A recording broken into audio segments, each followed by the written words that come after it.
ஒரு குட்டி கதையிலிருந்து ஆரம்பிப்போமா?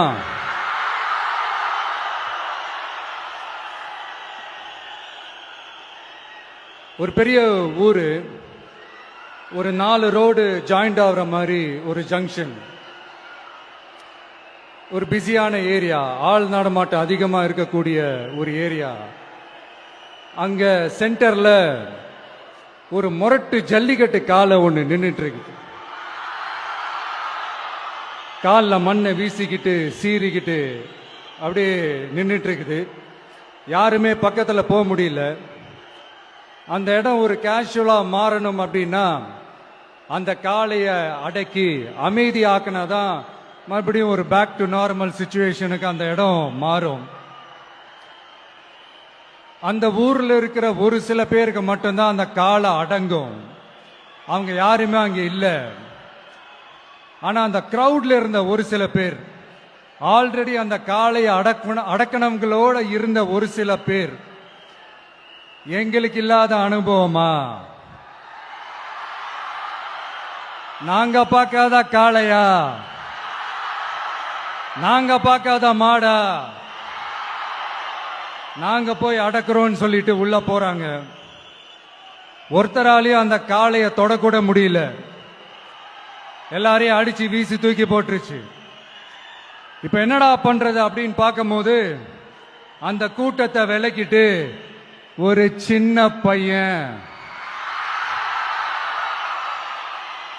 ஒரு என்ட்ரி ஒன்னு கொடுக்கறான். உங்களுக்கு தான் தெரியும்ல, டேய் எங்களாலே முடியல, நீ எல்லாம் என்னத்தை போய் கிழிக்க போற? எங்களுக்கு அவ்வளவு அனுபவம் இருக்குது, நாங்களே அடிபட்டு ஓரமா படுத்து கிடக்கிறோம். இவன் விளையாட்டுத்தனமா ஏதோ பண்ணிட்டு கிடக்கிறான், பாவம் அந்த காலை கிட்ட போய் அடிபட்டு சாவ போறான். பச்சா பையன், அந்த பையன், இந்த பையன், அண்டர் எஸ்டிமேட் பண்றது, ஏளனமா பேசுறது, இப்படி ஒரு பக்கம். இன்னொரு பக்கம் பரிதாபப்பட்டு, ஐயோ பாவமே, இப்படி தனியா போய் மாட்டிக்கிட்டானே அந்த காலை கிட்ட, என்ன பண்ண போறானோ அப்படின்ட்டு ஒரு பக்கம் பரிதாபப்பட்டு பேசுறாங்க. அந்த சின்ன பையன் எதுவுமே காதலியே போட்டுக்காம 2 பாக்கெட்லையும் கைய விட்டுக்கிட்டு ஸ்டைலா கெத்தா தில்லா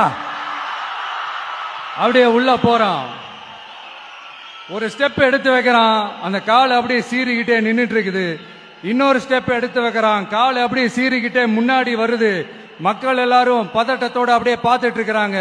இன்னொரு ஸ்டெப் எடுத்து வைக்கிறான், கால் அப்படியே முட்டை வரும்போது பாக்கெட்டுக்குள்ள மறைச்சு வச்சிருந்த 2 புல்லுக்கட்டு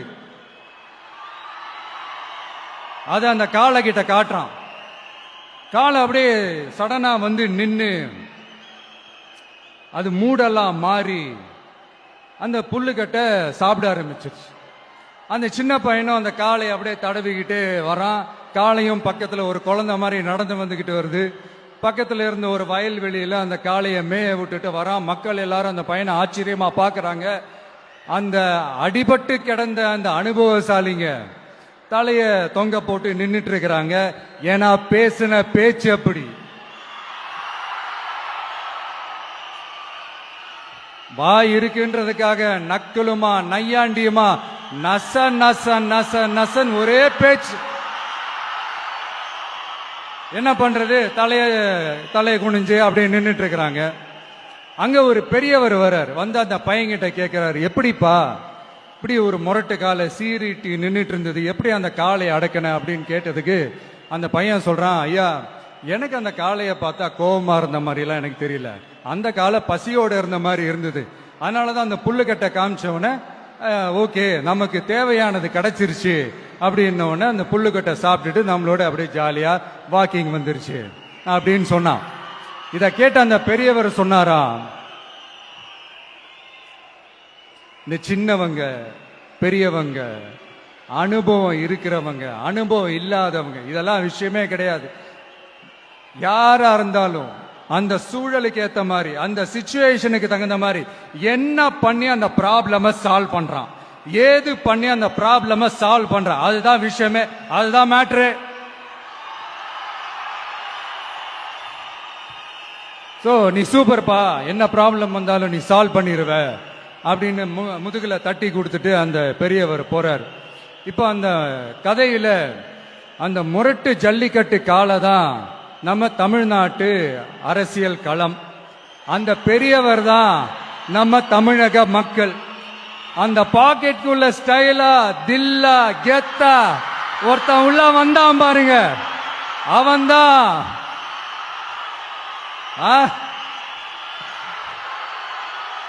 நான் இல்லைங்க, நான் இல்லை, நானு நீங்க நாம எல்லாருமா சேர்ந்து மாபெரும் மக்கள் சக்தியா இருக்கக்கூடிய நம்ம டிவிக்கு, அதுதான் அந்த சின்ன பையன்.